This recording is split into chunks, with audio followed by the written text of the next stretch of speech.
Tendance première. 10h, 11h30. 10h27 en direct ce matin dans le studio de la première pour Tendance. 3 invités pour parler d'un environnement. Pour celles et ceux qui ne connaissent pas, j'espère qu'ils vont apprendre des choses. Le lien entre, on le fait depuis la semaine dernière, tous des dossiers en lien avec pas que le dérèglement climatique, mais en tout cas ce que attendent, ce que les efforts qu'on doit produire pour justement entrer de plein pied dans un nouveau monde. Et aujourd'hui, c'est un débat intéressant. C'est, vous le savez, à la fois Internet de manière générale est assez énergivore. On va en reparler ce matin à travers aussi ce qu'on appelle les crypto-monnaies, les monnaies virtuelles. Quelles sont vraiment les clés de lecture par rapport à l'empreinte écologique de ces monnaies-là? On va en parler avec vous. Fanny, vous êtes chroniqueuse pour la première sur Tendance. Fanny Carbonel, bonjour à vous. Bonjour. Dans un instant, Fanny, vous allez nous expliquer votre coup de foudre avec les monnaies virtuelles. Comment une comédienne est parvenue à s'amouracher pour le Bitcoin. À vos côtés, c'est Olivier Vergains qui est avec nous. Bonjour Olivier. Bonjour. Vous êtes très impliqué dans ce qu'on appelle l'Internet responsable, durable. C'est pas que le côté climat, c'est aussi la fracture numérique, les grands enjeux autour de la 5G par exemple, des grands choix civilisationnels. Vous avez créé l'Institut belge du numérique responsable et merci beaucoup d'être là pour à la fois parler et on essaiera de répondre à des questions sur, de manière beaucoup plus large, l'Internet durable aujourd'hui et puis bien sûr les crypto-monnaies. Merci d'être là Olivier. Et puis un expert en la matière, il s'appelle sur les réseaux sociaux et sur Internet et on va respecter son pseudo, c'est Monsieur TK. Bonjour. Bonjour. Monsieur TK, vous voulez respecter cette appellation, c'est comme ça qu'on vous appelle et donc on vous appellera Monsieur TK pendant toute l'émission. Oui. C'est Kevin, votre... En réalité c'est Kevin, mais effectivement si on me cherche sur les réseaux, sur Internet ou autre, c'est toujours mon pseudo Monsieur TK. Voilà, on parlera avec vous aussi Kevin de cette passion pour les crypto-monnaies. Vous en vivez aujourd'hui dans la manière d'informer le grand public à travers votre chaîne YouTube, votre site Internet. Il y a beaucoup de questions, j'espère qu'ils nous parviendront. On essaiera d'y répondre. Le SMS 60 31 75 centimes le message ou bien via le mail tendance au pluriel première @rtbf.be. Fanny Carbonel comme chroniqueuse chez nous. Juste, j'avais envie de connaître un peu votre passion. Comment elle est née pour ces monnaies virtuelles? Oui, alors ça a commencé pour moi en 2020. Comme beaucoup de personnes, j'ai perdu mon emploi alimentaire parce que j'étais hôtesse de l'air et comédienne. Et donc j'ai eu un petit chèque à la fin de mon contrat, on va dire. Et je n'ai pas voulu mettre mon argent sur un livret. Je cherchais une autre manière de gagner un petit peu plus, d'essayer d'avoir un peu plus d'espoir, on va dire. Et donc j'ai commencé à faire mes recherches. Et la crypto-monnaie, c'était la bonne occasion. Donc j'ai commencé à étudier la chose, à rencontrer des personnes aussi, donc discuter avec Monsieur TK. Ensuite, j'ai commencé les chroniques.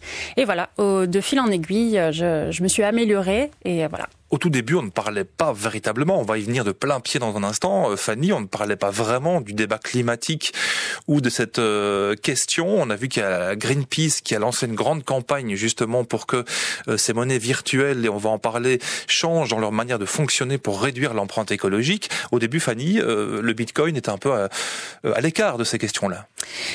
Il était, et quand on commence à étudier la chose, tout de suite, on comprend qu'il y a un impact environnemental qui est très fort, mais en même temps, je trouve qu'on n'a pas forcément les bons chiffres. Il y a beaucoup de gens qui sont pour et qui ont des arguments très forts, des gens qui sont contre et qui ont aussi des arguments très forts. Et donc, il faut toujours essayer d'en apprendre davantage. Oui. C'est la première porte d'entrée du débat. Par rapport aux crypto-monnaies, c'est décrypter justement tout le débat. Monsieur TK, c'est vrai qu'on peut lire à la fois beaucoup de choses. Et Olivier Vergains, qui est avec nous, donnera peut-être 1 ou 2 chiffres sur l'empreinte écologique aujourd'hui du Bitcoin, par exemple. Quand on fait une recherche sur le côté énergivore de ces transactions virtuelles, on peut parfois lire tout et son contraire. Exactement, c'est un problème qui arrive très très souvent. Donc quand on fait des recherches principalement sur le Bitcoin, on se rend compte effectivement que il consomme de l'énergie, ça il faut pas se le cacher, comme toute activité humaine. Maintenant, ce qu'il faut faire également, c'est voir dans ces énergies quelle part notamment est dédiée aux renouvelables, parce qu'on se rend compte au final quand on creuse vraiment le sujet que énormément de fermes de minage, donc ces installations qui vont permettre de faire fonctionner les crypto-monnaies, se tournent principalement vers des énergies vertes, puisque ces ces énergies font partie des énergies les moins chères. Et puis, pour un mineur de crypto-monnaie, avoir une énergie le moins chère possible, c'est très très intéressant, puisque c'est ce qui va lui permettre de gagner un maximum d'argent. Donc, les mineurs vont principalement se tourner vers ce genre d'énergie. On estime entre 50 et 75% la part d'énergie verte liée au minage de ces crypto-monnaies. C'est un des points importants. Et ceux qui ne connaissent pas les crypto-monnaies doivent se demander, mais c'est quoi ces fermes de minage ? Miner, ça veut dire quoi ? Alors, pour faire très simple, le fait de miner la crypto-monnaie va permettre de sécuriser le réseau, de valider les transactions, de permettre justement à ce que le réseau fonctionne de manière totalement optimale, puisque en effet, pour que le Bitcoin puisse fonctionner, comme on n'a pas un tiers de confiance, comme une banque par exemple, le fait est que ce sont les mineurs qui vont justement permettre l'échange de transactions entre les personnes et de sécuriser ce réseau. Ouais, qui sont-ils, ces mineurs ? Alors, on distingue vraiment deux grands types de mineurs. Donc, il y a le mineur particulier qui va faire ça chez lui à petite échelle et qui va participer de manière très minime au réseau. Et à côté de ça, on se retrouve avec de très grands groupes, ce qu'on appelle justement les fermes de minage. Donc, ce sont des personnes, plutôt des entités, qui possèdent des installations démesurées un peu partout sur la planète et qui vont justement, elles, réellement valider les transactions et s'occuper vraiment du cœur du bon fonctionnement du réseau. Ouais, Fanny, et puis on arrive chez Olivier pour l'Institut belge du numérique responsable sur qu'est-ce qu'on peut lire peut-être comme chiffre intéressant sur l'empreinte du Bitcoin, par exemple. Je sais qu'on le compare parfois à l'empreinte énergétique d'un pays comme les Pays-Bas. On va y venir tout de suite, Fanny. Oui, petite question pour Monsieur TK, parce qu'on me demande souvent, au fur et à mesure que de plus en plus de personnes vont adopter la crypto-monnaie, est-ce qu'il va y avoir de plus en plus de minage et donc encore plus d'impact environnemental ou pas vraiment ? Est-ce que là, on est déjà au maximum et est-ce que plus de fermes de minage vont apparaître ? Alors non, en fait, le réseau, il fonctionne déjà de manière totalement optimale. En fait, le fait d'avoir plus de mineurs sur le réseau va être lié notamment par le fait que ces personnes souhaitent justement également participer au réseau. Mais en fait, plus de mineurs ne va pas dire plus de transactions qui vont être validées. Vraiment, on aurait 2 mineurs comme 2 millions. Le nombre de transactions que le réseau Bitcoin peut accepter est exactement le même en fait. On va aller plus loin dans un instant. On demande aussi, je citais Greenpeace tout à l'heure, plusieurs ONG demandent aussi de modifier la manière dont est miné, dont sont faites ces transactions. Il y a deux expressions anglophones, c'est le proof of work versus proof of state. On va essayer d'en parler avec vous, Monsieur TK. Olivier, pour cet institut belge du numérique responsable, un ou deux chiffres peut-être qui peut paraître parlant pour notre audience sur l'empreinte écologique du Bitcoin, par exemple. Alors le plus gros problème, c'est qu'il y a effectivement, on dit tout et son contraire sur l'empreinte environnementale du Bitcoin de façon générale. Certaines estimations vont dans des chiffres très très élevés de l'ordre de grands pays, d'autres vont sur des chiffres nettement plus faibles. On est dans tous les cas, suivant toutes les estimations, on est dans des montants équivalents à des pays. Même lorsqu'on prend la plus basse des estimations, on va être de l'ordre de 4 réacteurs nucléaires ou toutes les éoliennes de France qui seraient consommées par le réseau du Bitcoin. Et là, on est dans l'échelle la plus basse. Évidemment, ça peut aller beaucoup plus haut. C'est un petit peu le problème des statistiques, la façon dont on va présenter les choses. Je peux vous dire, ça ne représente que 0,4% de la consommation mondiale de l'électricité, ou même moins. Ouais. Mais je peux vous dire, en sens inverse, ça représente la consommation électrique de toutes les bouilloires du Royaume-Uni pendant 20 ans. Et suivant la façon dont on va présenter les choses, ça a l'air énorme ou ça a l'air de rien. J'ai lu, pour rester là-dessus, Olivier Vergenst, que faire 2 transactions en Bitcoin, par exemple, équivalait à jeter un iPad à la poubelle. Alors effectivement, une des choses dont on parle moins et qui est spécifique au proof of work, justement aux crypto-monnaies avec ce type d'implémentation de la blockchain, c'est qu'elles vont consommer énormément d'une part d'électricité, mais on a besoin d'avoir toujours plus de capacité de calcul pour être le premier à miner, en fait, à aller trouver la solution.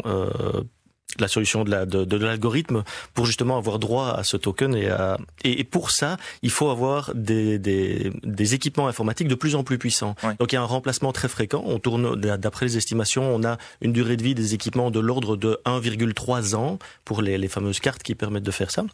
Et le remplacement fait que le poids de ces cartes, le poids en déchets électroniques, est estimé d'être soit 2 iPhones pour une transaction, soit un iPad pour 2 transactions. Oui, parce que les transactions, Fanny, vous observez en tant que chroniqueuse chez nous et votre passion pour les crypto-monnaies. Olivier vient de parler de ces puces électroniques qui ont une durée de vie très courte parce que je pense que on leur demande tellement d'intelligence dans le hardware que elles sont remplaçables. Elles doivent être remplacées 1 an et demi après. Oui, mais ça a tendance à s'améliorer par contre. Il me semble que la durée de vie tend à s'améliorer très largement. Oui, en réalité, c'est lié principalement à cette course à l'armement qu'il y avait à un moment donné, notamment quand il y a eu la grosse hype autour des crypto-monnaies en 2017. Maintenant, moi, je peux montrer le cas opposé. Moi, j'ai des machines qui tournent depuis 7 années à la maison, 24 heures sur 24, 7 jours sur 7. Et j'ai pas prévu de les remplacer et elles continuent à tourner. Quand on imagine parfois des personnes qui remplacent chaque année leur iPhone pour avoir le dernier modèle en date, je suis peut-être une exception aussi, je vous le dis pas. 1 an et 3 mois, ça me paraît très court quand même pour les machines dédiées au Bitcoin, parce que généralement, effectivement, il y a des nouveaux modèles qui sortent, qui sont plus puissants, mais c'est pas pour autant qu'on se débarrasse des anciens. Justement, on a plutôt tendance à les garder un maximum de temps tant qu'ils sont rentables. Oui. Maintenant, effectivement, c'est sûr qu'à un moment donné, si la machine finit par rendre l'âme, il faudra le remplacer. Mais voilà, moi j'ai 7 années que ça tourne et je touche du bois pour que ça continue. 6031, c'est le SMS qui souhaite apporter un commentaire ou une question. Quelqu'un nous dit « Les équations sont devenues tellement complexes pour ce Bitcoin que c'est terriblement énergivore. » Qui veut répondre à ces équations complexes, les algorithmes, ceux qui ne comprennent pas ce qui se joue justement, Monsieur Tekas, sur les réseaux? Est-ce que c'est vrai de faire le lien entre aujourd'hui les équations complexes pour miner justement ces crypto-monnaies sont terriblement énergivores? Alors oui, en fait, ce qui se passe, c'est que il y a un phénomène qui s'appelle dans le minage de Bitcoin, ce qu'on appelle la difficulté de minage. Donc c'est un paramètre à prendre en compte. Et en fait, ce qui doit se passer, c'est qu'un bloc de Bitcoin doit être retrouvé toutes les 10 minutes. Ça, c'est écrit dans le code de la blockchain. Donc toutes les 10 minutes, on doit avoir un nouveau bloc. Et ce qui se passe, c'est que si on est très très nombreux à chercher la solution, il y a beaucoup plus de chances que l'on trouve rapidement la solution. Et donc on a une difficulté qui va s'ajuster de manière automatique, de sorte que l'on ait un bloc qui soit miné plus ou moins toutes les 10 minutes, ce qui fait que si on est de plus en plus nombreux, eh bien effectivement, la complexité des équations devient de plus en plus difficile. Et dans le cas contraire également, si demain on avait par exemple la moitié des mineurs qui décidaient d'arrêter de miner du Bitcoin, eh bien la difficulté serait de nouveau divisée par 2 alors, et il serait beaucoup plus simple de valider ces transactions. Vous suivez, Fanny? Oui, tant bien que mal, comme mes auditeurs. N'hésitez pas vraiment à porter des commentaires, et jusqu'ici je pense que, et merci à vous, vraiment, je pense que le débat est très clair, même si on nous pose des questions, on y reviendra sur cette question du minage. Olivier Vergenst pour l'Institut belge du numérique responsable, cette question qui peut paraître naïve. Aujourd'hui, quand on parle des grands choix à faire sur les enjeux climatiques, on sait qu'il va falloir se passer de certaines choses. Par exemple, pour faire une comparaison qui n'est pas du tout raisonnable, mais la voiture, on se demande, tiens, comment est-ce qu'on peut la remplacer? Est-ce qu'on pourrait se poser la question de savoir, est-ce que c'est utile ou pas, ces monnaies virtuelles, à votre avis? Comment poser le débat? Oui, mais je pense que c'est comme tous les choix de technologie aussi qui sont des choix de société entre eux. La 5G devrait être un choix de société. Les crypto-monnaies et la façon de les implémenter devrait être un choix de société. Suivant la façon dont on va implémenter la blockchain, effectivement, si on prend par exemple Proof of Work par rapport à Proof of Stake, pour les crypto-monnaies, on a plus ou moins d'impact. Il me paraîtrait pas anormal de réguler, tout comme on régule la vitesse des voitures en ville, sur l'autoroute, etc. On pourrait faire la même chose avec nos usages électroniques, quels qu'ils soient globalement, de même que tous nos usages, finalement, on pourrait très bien avoir une empreinte, un budget carbone annuel autorisé par citoyen. Ça ne serait pas quelque chose de totalement anormal, et qu'on fasse à ce moment-là des choix, et que certains décident d'utiliser plus de crypto-monnaies et d'autres plus de voitures ou des choses comme ça. Ce serait pas mal. Le problème, c'est que pour l'instant, en fait, il n'y a pas de limite. Oui. Là, on touche à une question que moi j'ai aperçue. Je voulais faire ce débat un jour. L'idée n'est pas neuve. On peut l'avoir germé sur les réseaux sociaux, et notamment en lien avec le pass vaccinal. Certains disent, pourquoi est-ce qu'on ne mettrait pas en place, et c'est un peu l'idée que vous développez, Olivier, sur ce pass carbone. Ça veut dire que chaque citoyen aurait sur une année un nombre de chiffres, on ne sait pas très bien comment concrètement cela serait mis en place, mais une sorte de budget carbone à dépenser tout au long de son année. ça reviendra à faire des choix. Ça ne m'a pas l'air totalement inutile. À côté de ça, il y aura certainement des effets pervers et j'ai pas encore poussé la réflexion. Il faudrait voir avec des chercheurs, etc., les aspects sociologiques que ça pourrait avoir. Ça peut avoir plein de dérives, j'imagine. Mais en soi, d'un point de vue, au moins pour l'usage des technologies, c'est quelque chose qui m'a l'air d'être pas mal comme réflexion, de se dire, essayons, dans tous les cas, d'utiliser moins, d'avoir moins d'impact. Et pas seulement au niveau CO2, mais aussi au niveau ressources, que ça soit les métaux, etc., les impacts sur la biodiversité, l'eau, donc tous les impacts sur la nature, globalement. Ouais. Trouver le moyen de les réduire. Ouais. Petit commentaire, et je le reprendrai, on va marquer une pause déjà à ce stade-ci, mais petit commentaire qui va nous permettre d'avancer, et puis je reviendrai après la pause. Quelqu'un nous dit, n'oublions pas que toute l'énergie utilisée par les crypto-monnaies, qu'elle soit grise ou verte, puisque vous avez dit, Monsieur Teka, que de plus en plus l'énergie verte est utilisée par rapport à ces crypto-monnaies, énergie qui ne peut être utilisée à autre chose, tout cela pour investir dans du virtuel. C'est vraiment cette question de la dépense énergétique pour quelque chose qui est purement virtuel. On reviendra sur ce commentaire juste après ceci. Tendance première. Merci de nous suivre ce matin en direct Ensemble pour la planète. C'est la plateforme nouvelle sur la RTBF, rtbf.be, Ensemble pour la planète. Tous les articles, toutes les interviews, que ce soit en radio, télévision, tout ce qu'on peut lire, entendre, écrire à propos justement de l'avenir de la planète, vous le retrouverez sur la RTBF Ensemble pour la planète ou bien sur la plateforme Ovio. Et la thématique qu'on met en place depuis la semaine dernière dans Tendance, eh bien, s'inscrit concrètement dans ces grands choix civilisationnels. Et aujourd'hui, on parle de la monnaie virtuelle. Son empreinte écologique. Quelqu'un nous disait, et je pose la question aux trois invités qui sont avec nous aujourd'hui, n'oublions pas, dit la personne, que utiliser l'énergie utilisée par les crypto-monnaies ne peut pas être utilisée à autre chose. Tout cela uniquement pour investir dans le virtuel. Que pensez-vous de ce commentaire, Monsieur Teka ? Tout simplement que effectivement, si on n'est absolument pas intéressé et convaincu par les crypto-monnaies, ça peut sembler totalement imbécile de faire ce genre de choses. Ça peut sembler être une perte de temps. Maintenant, il y a énormément de personnes qui utilisent ça maintenant au quotidien. Ça fait vraiment partie de leur quotidien. Et donc pour eux, ce n'est absolument pas une énergie qui est gaspillée, qui est perdue, puisqu'elle a réellement un intérêt. On peut mettre ça en perspective avec énormément de choses, comme toujours. Les personnes qui ne regardent pas Netflix, par exemple, peuvent se dire que c'est de l'énergie gaspillée de regarder Netflix. Ça, c'est propre à chacun. Chacun se forgera son propre avis là-dessus, j'ai envie de dire. Ouais. Fanny, vous êtes chroniqueuse chez nous, Fanny Carbonel. Est-ce que vous avez l'occasion parfois de vous pencher sur, et on verra si c'est pas le cas, on verra avec nos invités, sur le lien qu'on peut faire entre ce que coûtent des transactions bancaires traditionnelles et puis ce que coûtent les transactions liées au Bitcoin? Alors, on en discutait un petit peu avec Olivier tout à l'heure, et lui, il a des bons chiffres. Moi, je sais que l'impact est énorme par rapport à la banque, mais il le dira mieux. Enfin, il y a quand même une différence, quoi. Olivier Vergains pour l'Institut belge du numérique responsable. Donc, effectivement, ce qu'on entend souvent, c'est que le Bitcoin consomme beaucoup moins globalement que l'industrie bancaire voilà. dans le monde entier. À côté de ça, ce qu'on peut dire, c'est l'inverse. C'est si on regarde au niveau d'une transaction, si vous voulez payer une chose que vous achetez, eh bien, une transaction Bitcoin a une empreinte équivalente à peu près 1 million de transactions Visa. Et on a 500 milliards à peu près de transactions de paiement dans le monde par année. Si on devait transformer toutes nos transactions de paiement en transactions Bitcoin, ce serait juste impayable d'un point de vue à la fois énergétique et en ressources nécessaires d'un point de vue hardware. Donc, on épuiserait toutes les ressources informatiques pour arriver à le faire. Donc, oui, ça n'a pas énormément d'impact lorsqu'on le regarde au niveau d'une transaction. Oui. Et heureusement, on n'a pas trop de transactions Bitcoin aujourd'hui. De nouveau, si on veut aller vers plus de crypto-monnaies, il faut faire des choix technologiques à ce moment-là qui permettraient, comme potentiellement Ethereum ou d'autres, d'utiliser beaucoup moins d'énergie et de ressources informatiques. Oui, la grande question du sens, on la met en avant depuis la semaine dernière.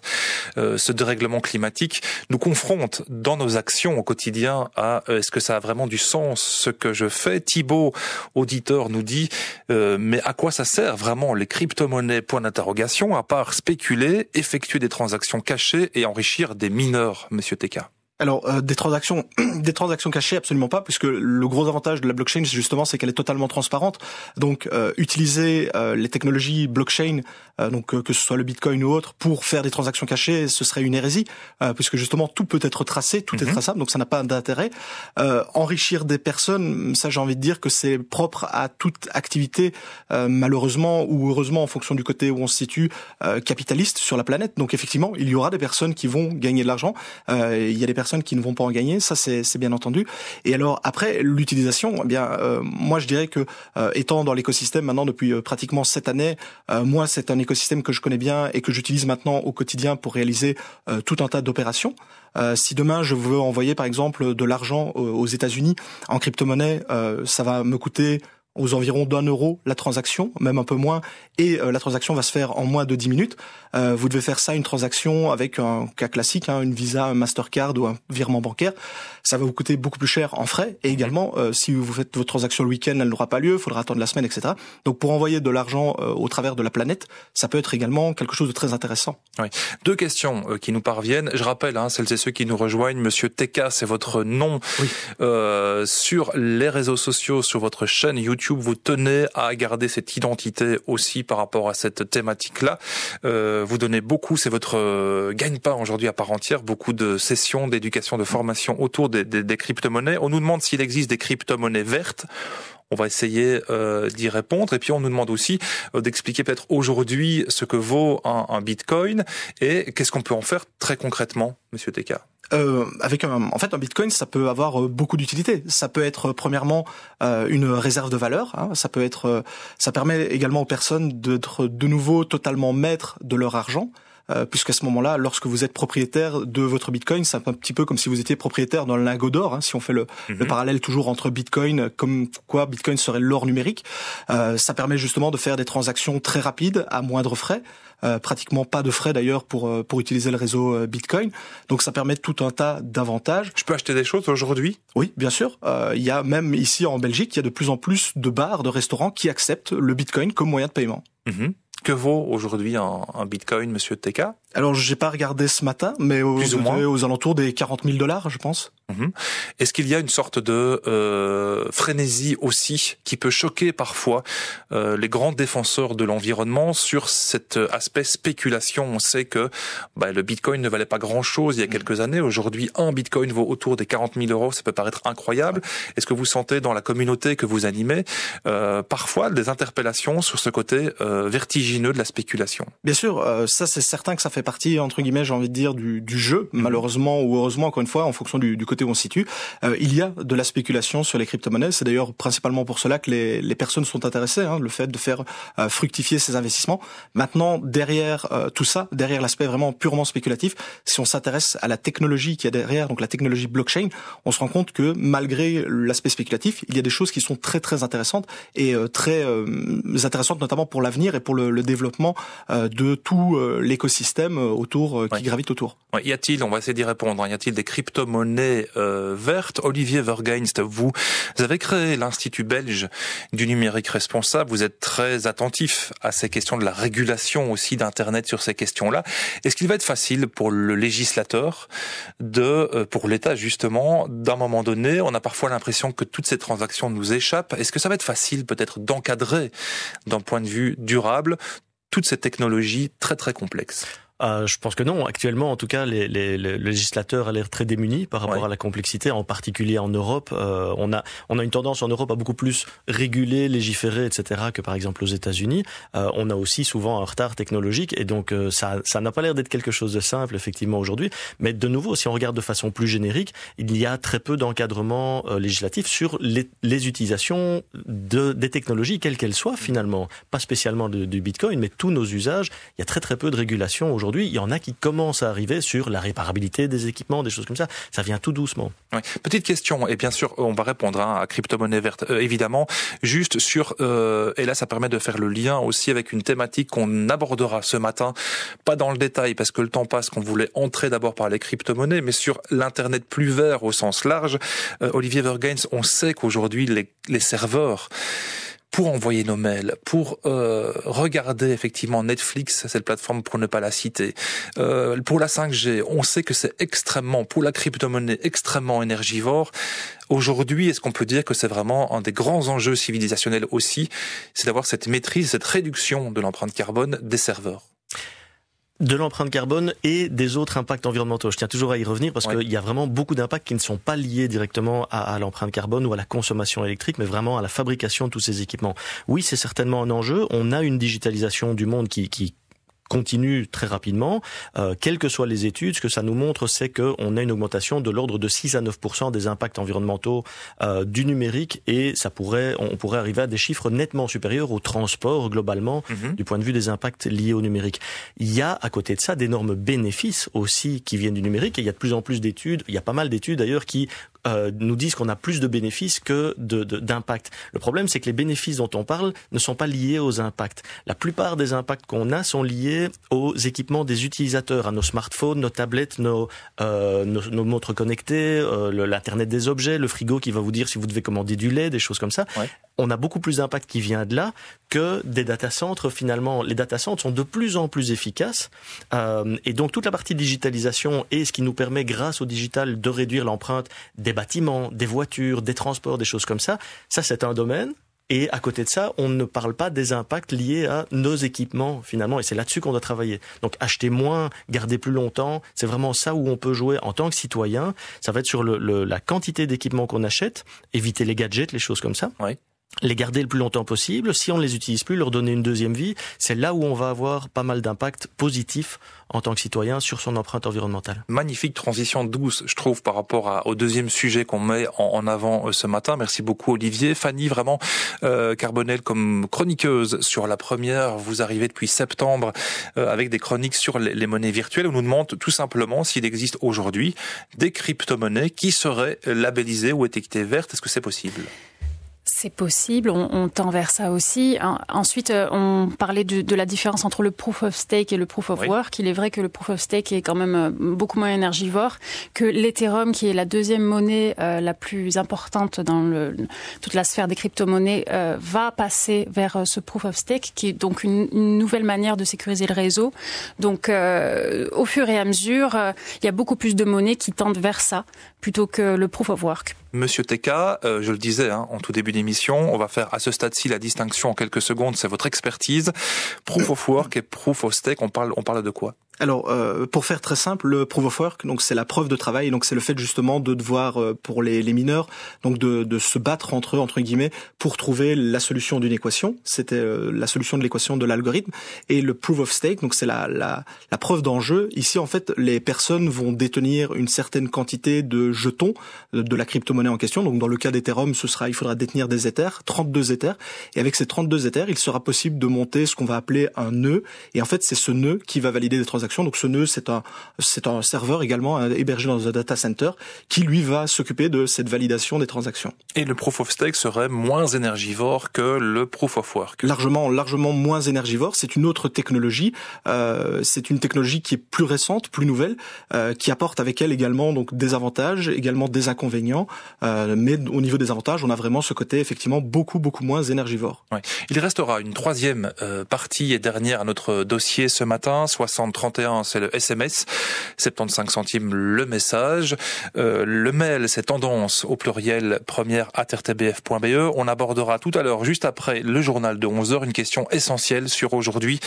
Quel est vraiment l'impact écologique de tous nos équipements digitaux? Comment est-ce qu'on peut réduire? On le fera avec vous, Olivier Vergains. Comment est-ce qu'on peut donner des petits trucs à nos auditeurs et auditrices depuis le mail jusqu'au streaming pour réduire son empreinte? Tendance première, Fabrice Lambert. Monsieur Teka, c'est comme ça qu'on vous appelle sur les réseaux sociaux, sur Internet, pour parler, vulgariser, traiter de la matière autour du Bitcoin et des crypto-monnaies. Kevin, merci d'être là ce matin. Olivier Vergains pour l'Institut belge du numérique responsable. Olivier, merci beaucoup d'être là ce matin pour répondre à la fois à mes questions et celles de Fanny Carbonel, qui est chroniqueuse sur la première. Fanny, vous parlez assez souvent sur notre antenne des monnaies virtuelles. On va passer à la troisième partie. Je disais ce matin qu'on allait aussi parler de l'Internet plus largement consommatrice d'énergie. On va revenir tout de même un tout petit peu sur les crypto-monnaies. 2-3 commentaires pendant les informations de 11h. Et c'est vrai que on nous challenge un peu sur les précisions, sur les infos exactes en tant que monnaie virtuelle qui consomme l'énergie et ce grand débat autour de l'énergie verte. Monsieur TK, quelqu'un nous dit le paiement par Lightning Network. On va faire simple, la surcouche de Bitcoin, vous allez m'expliquer, moi je suis un peu perdu, consomme moins que Visa. Et puis la personne nous dit attention à tout ce que vous dites sur la consommation du Bitcoin, 80% est réalisé sur de l'énergie perdue. Oui, donc pour le premier commentaire, donc effectivement le Lightning Network, c'est pour faire très très simple, c'est une surcouche qui vient s'opérer sur le réseau Bitcoin qui permet justement de réaliser des transactions encore plus rapidement et encore avec moins de frais, voire pas du tout de frais, et qui n'utilise pas directement le réseau Bitcoin et donc qui ne consomme dans son cas quasiment absolument aucune énergie. C'est principalement comme ça que sont faites les petites transactions. Donc typiquement demain vous voulez payer justement une bière en Bitcoin, vous allez plutôt utiliser le réseau Lightning Network plutôt que le réseau Bitcoin natif, on va dire. Et pour le deuxième commentaire, effectivement, comme on en parlait, les énergies utilisées par les mineurs de crypto-monnaies, ils vont chercher les énergies les moins chères possibles pour faire fonctionner leur machine. Et les énergies les moins chères, ce sont forcément celles dont on n'a pas besoin. Et donc, ce sont les énergies dites, entre guillemets, perdues, où on va pouvoir justement acheter, enfin les mineurs vont pouvoir acheter à bas coût cette énergie qui n'aurait pu de toute façon pas être stockée et qui aurait été donc simplement perdue. Oui. Fanny ? Question innocente, est-ce qu'on aurait des rapports sérieux avec des vrais chiffres sur les consommations d'électricité ou c'est quelque chose qu'on ne peut pas trouver sur Internet ou n'importe où? Alors, il y a des chiffres. Le problème, c'est que, comme monsieur le disait très bien, en fait, les chiffres, on en a dans tous les sens. On peut leur faire dire ce que l'on veut. Donc, exactement. Donc, c'est vrai que, généralement, quand on parle de la consommation du Bitcoin, on le voit toujours comme la consommation d'un pays comme la Hollande ou la France. Mais effectivement, ces chiffres sont à remettre en perspective et connaître exactement la consommation au watt près, c'est bien entendu impossible, mais avoir des ordres de grandeur, oui, ce serait aux alentours de la consommation, voilà, de la Hollande ou du parc éolien français. Ouais. La difficulté, Olivier Vergens, comme on l'a dit, pour celles et ceux qui nous rejoignent, c'est vraiment, et pour le régulateur, pour des ONG aussi, comme Greenpeace par exemple, j'imagine qu'ils doivent s'appuyer sur des nouveaux experts pour essayer de comprendre réellement ce qui se joue. C'est une matière qui paraît très complexe, on a en partie répondu. Ça ne doit pas être simple aussi pour les ONG aujourd'hui militantes d'avoir, comme disait Fanny, des rapports qui sont très éclairés, juste sur cette matière-là. Effectivement, c'est assez compliqué. Il y a pas mal de recherches différentes. Sur le sujet de l'empreinte énergétique du Bitcoin, c'est l'université de Cambridge qui est à peu près au milieu des estimations et qui est souvent vue comme étant la plus fiable à ce point de vue-là. Et où effectivement, on se retrouve à ce moment-là en dessous des estimations type consommation de la Hollande ou d'autres. Mais le fait de multiplier les recherches permet d'avoir un consensus sur quelque chose de relativement moyen, disons. Et puis, certains vont utiliser les recherches qui montrent une empreinte la plus basse possible, d'autres vont utiliser, pour des raisons de marketing ou autres, celle qui est la plus élevée possible. Ça dépend toujours du message qu'on souhaite défendre. C'est vrai pour tous les types d'usages, tous les impacts qu'on peut avoir, quels qu'ils soient, Bitcoin ou autre. Oui, justement, c'est la question que j'allais vous poser juste après. Si on sort un peu du débat crypto-monnaie, j'imagine que l'enjeu est le même dans toutes les thématiques que vous traitez au sein de l'Institut belge du numérique responsable, c'est d'avoir vraiment une vision claire, des chiffres précis sur aujourd'hui, quelle est vraiment la part consommatrice de notre environnement digital. Tout à fait. C'est un domaine où il y a énormément de greenwashing, en fait. Il y a beaucoup de gens qui vont essayer de vous vendre des solutions qui, soi-disant, vont réduire votre impact et sans tenir compte de l'impact de la solution en elle-même, par exemple. Moi, personnellement, je viens du monde de l'IT. J'ai toujours été dans l'IT depuis que je suis tout petit. J'ai travaillé comme directeur informatique dans des grandes entreprises et j'avais aucune idée de l'impact environnemental de l'activité qu'on avait. Lorsque je l'ai découvert, je suis tombé de ma chaise et j'ai décidé d'essayer de faire quelque chose et d'aider les entreprises, les organisations, les administrations à réduire l'empreinte de leurs services informatiques, justement, et aussi les particuliers, dans la mesure du possible, à comprendre quels sont les leviers qu'ils ont. Il y a énormément de sensibilisation à faire pour que les gens simplement comprennent qu'il y a quelque chose à faire. C'est quelque chose d'invisible. On parle toujours du cloud, du nuage, de l'informatique.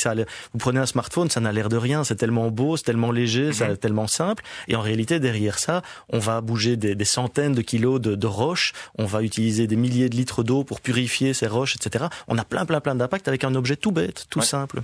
Depuis la semaine dernière, et ça nous arrive aussi de mettre l'accent sur ce qu'on appelle, et notre invité hier, il avait raison, il dit essayons dans les médias d'arrêter de parler des petits gestes pour l'environnement. Il n'y a pas de petits gestes verts, justement, ce sont vraiment des grands enjeux auxquels on touche ici. Mais pour revenir sur cette expression malheureuse, Olivier Vergens, quels seraient les petits gestes à faire aujourd'hui quand on parle d'Internet? On sait qu'aujourd'hui, le smartphone consomme effectivement les réseaux sociaux, il y a des serveurs derrière. La boîte mail est devenue quelque chose d'indispensable pour tout travailleur. Le streaming est quelque chose aussi de quotidien. On a l'impression que tous ces petits gestes, ça paraît, si on veut les changer, extrêmement compliqué. Alors, la raison pour laquelle on a fait l'Institut, c'est parce que je pense, on est plusieurs à penser que là où il est plus facile de changer les choses, c'est au niveau des entreprises et des organisations. Pour ne pas toujours stigmatiser l'utilisateur final, en fait, il y a des actions faciles à prendre au niveau des organisations et donc notre ASBL aide nos membres justement à prendre ces actions. Maintenant, au niveau personnel, il y a effectivement toujours des actions qu'on peut prendre aussi. On va être sur des choses plus du type petit geste dans une série de cas. Typiquement, lorsqu'on parle d'effacer sa boîte mail, de faire moins de streaming, de choses comme ça, on va être sur des relativement petits gestes. Au niveau digital, de son empreinte digitale, les grands gestes, c'est les équipements. C'est acheter moins d'équipements, acheter du reconditionné si on peut.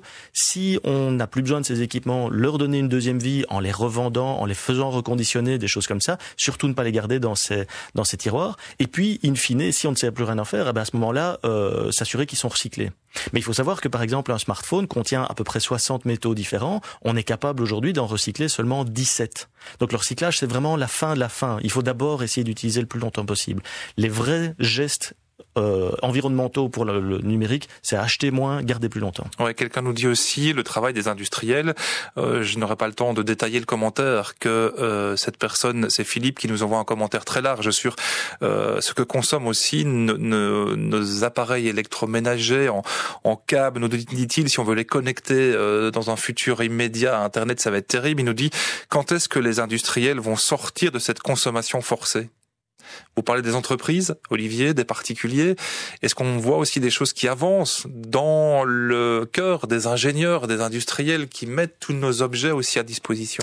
Oui, tout à fait. Il y a la recherche et les études. On voit par exemple dans les universités belges, de plus en plus d'étudiants se posent la question, les étudiants ingénieurs civils se posent la question de l'impact de ce qu'ils font et essayent de trouver justement des solutions pour réduire l'empreinte des produits qu'ils créent. À côté de ça, il y a toute la réflexion sur les modèles économiques des entreprises de façon générale. Passer d'un modèle de vente d'équipements à un modèle de service permet de favoriser la durée de vie de ces équipements, puisqu'on va vendre des services. Donc à ce moment-là, vous avez vous achetez le fait d'avoir un smartphone le plus longtemps possible plutôt que de devoir changer de smartphone régulièrement.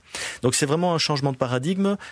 C'est une réflexion sociétale sur la façon dont on fait du business. Et c'est l'éducation. Là, je reviens un instant pour refaire le lien avec nos crypto-monnaies. Monsieur TK, vous donnez, vous, en ligne, des informations, la vulgarisation des crypto-monnaies. Est-ce que vous sentez au sein de votre communauté qu'elle est quelque part rattrapée un peu par ce débat aujourd'hui idéologique et écologique? Bien entendu, ça fait partie de notre quotidien. Donc, de toute façon, je pense que n'importe qui doit être conscientisé à ce dilemme, enfin pas ce dilemme, cet enjeu, voilà, c'était le mot que je cherchais, cet enjeu climatique. Donc oui, ça fait clairement partie des questions qu'il faut se poser et des questions qu'il faudra se poser. Oui, Olivier en a en partie répondu et c'est le commentaire qui va refermer ce dossier. Quelqu'un nous dit que finalement on a très peu de connaissances, le point de départ, et on revient à cette idée peut-être du passe carbone, de quelque chose qui serait une sorte de passeport qui montrerait réellement d'un point de vue individuel, d'un point de vue au niveau des entreprises aussi,